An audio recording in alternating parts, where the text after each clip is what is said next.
यहाँ पर एक नई जंग, एक नई सियासत छेड़ने की कोशिश की जा रही है और ये फिलिस्तीन के बहाने मुसलमानों के नए रहनुमा बनने की जंग कितनी असरदार है?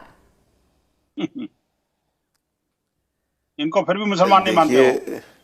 प्राची जी, देखो प्राची जी, गजा के ऊपर हम लोग बातचीत कर रहे हैं और हम लोग उसके थोड़ा सा जोग्राफियाती अंदाज में उसको समझने की कोशिश करें तो 1967 में इसराइल ने गजा को काहिरा से लिया था, जिसको हम अभी इजिप्ट कहते हैं ना, मिस्र से लिया था और कई साल तक उस पर इसराइल का नियंत्रण रहा और 1990 के आसपास एक मुआहदा हुआ फिलिस्तीन लिबरेशन ऑर्गेनाइजेशन से इन लोगों का और उसके तहत ये गजा को फिलिस्तीन अथॉरिटी को दिया गया था।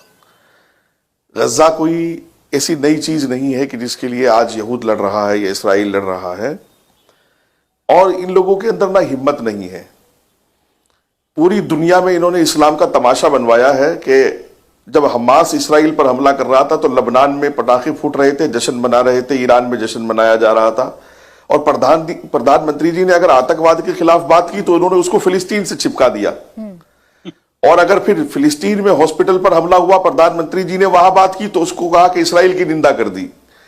तो ये लोग अपने अपने अंदाज से प्रधानमंत्री जी पर बात चिपका रहे हैं, विदेश पॉलिसी पर विदेश पॉलिसी चिपका रहे हैं। देखो, मेरा एक सीधा सीधा सवाल यह है कि हम लोग क्यों राष्ट्र को समर्पित नहीं हैं? हमें क्यों एतमाद नहीं है इस बात पर कि हमारी सरकार ने जो विदेश पॉलिसी बनाई है वो हमारे लिए, हमारे राष्ट्र के लिए ज्यादा अहम है? क्यों हमारे पेट में तकलीफ है और ये इस्लामी स्कॉलर क्यों धमकाने की कोशिश कर रहे हैं मोदी जी को और तमाम लोगों को? और फिर मैं आपको एक बात बताऊं, अभी एक बेतुका सा बयान सुना मैंने। ये क्या बात कर रहे हैं आप? कौन धमका रहा है? एक बेतुका सा बयान सुना। नहीं कौन? अरे वही आप जैसे लोग धमका रहे हैं। नहीं बिल्कुल नहीं धमका रहे, आप जैसे लोग हैं बिल्कुल नहीं धमका रहे, बिल्कुल नहीं धमका रहे। आप देखो, मैं आपके बीच में नहीं बोला, बात सुन लीजिए, बात सुन लीजिए आप। देखिए, बात सुन लीजिए। अभी कैसी त्यागी का बयान सुना मैंने कि हमने दबाव डाला और अगले दिन वो चेंज हो गई पॉलिसी, ये हो गया। देखो, कुछ नहीं हुआ। ये प्रधानमंत्री इतने मजबूत प्रधानमंत्री है कि 370 से लेकर के किसी भी मसले में इनको फैसला लेने में वक्त नहीं लगा। ना इस तरह के प्रधानमंत्री हैं जो अपने फैसले बदलेंगे। वो राष्ट्र के लिए समर्पित हैं और हमेशा राष्ट्र के लिए काम करते रहेंगे। आतंकवाद के विरोधी हैं। भारत हमेशा आतंकवाद के विरोध रहेगा और ये इस्लामी स्कॉलर जितने भी अपने आप को सो कॉल्ड कह रहे हैं ना कि ये अच्छा हो रहा है और हमास ऐसे कर रहा है और वैसे कर रहा है। हमास कल भी आतंकवादी संगठन था, हिजबुल्लाह कल भी आतंकवादी संगठन था, हूती कल भी आतंकवादी संगठन था और इन सब की बर्बादियों के पीछे ईरान का हाथ है। इन सब की बर्बादियों के पीछे ईरान का हाथ है और ईरान जो है वो पूरी दुनिया के अंदर साजिश कर रहा है इस्लाम के खिलाफ।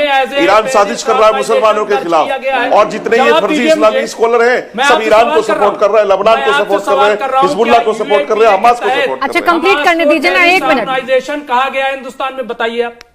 यूएपीए के तहत इसको टेररिस्ट ऑर्गेनाइजेशन घोषित किया गया है। बोलने देंगे, सही बात इनको सुननी नहीं है। बताइए ना, मैं आपसे जवाब बताइए ना। जितने भी इस्लामी स्कॉलर, बताइए ना, जितने भी इस्लामी स्कॉलर और जितने भी मौलाना या जज्बाती तकरीरें कर रहे हैं हमास के लिए, मैं समझता हूं कि ये राष्ट्र विरोधी बातें हैं और इनको राष्ट्र विरोध में नहीं जाना चाहिए। हमें अपनी भारत की सरकार पर हर एतबार से एतमाद करना चाहिए और हमें सरकार की विदेश पॉलिसी के साथ रहना चाहिए और अपने राष्ट्र के साथ। अच्छा, मैं एक मिनट आपको रोक रही हूँ, मैं रिजवी जी आपको भी रोक रही हूँ, मैं कासमी साहब आपको भी रोक रही हूँ। मैं एक छोटा सा ब्रेक लूंगी। जवाब तो आपसे भी बहुत सारे लेने हैं, जिन सवालों का जवाब आप गोलमोल तरीके से घुमाने की कोशिश कर रहे हैं। मैं बिल्कुल सवाल करती हूँ सर, और आप नहीं बताएंगे मुझे किससे क्या सवाल करना है और कैसे सवाल करना है। बिल्कुल कर रही हूँ सर, और ये सवाल जवाब से ही डिबेट चल रहा है। ये सवाल जवाब से ही डिबेट चल रहा है। वो सवाल जवाब से डिबेट चल रहा है ना सर। आप जब जवाब नहीं देते हैं तो आप किसी से उम्मीद मत करिए ना कि वो आपके मुताबिक जवाब देगा। आप भी तो जवाब नहीं दे रहे हैं ना तब से। आप तो हमास को डिफेंड करने की कोशिश कर रहे हैं।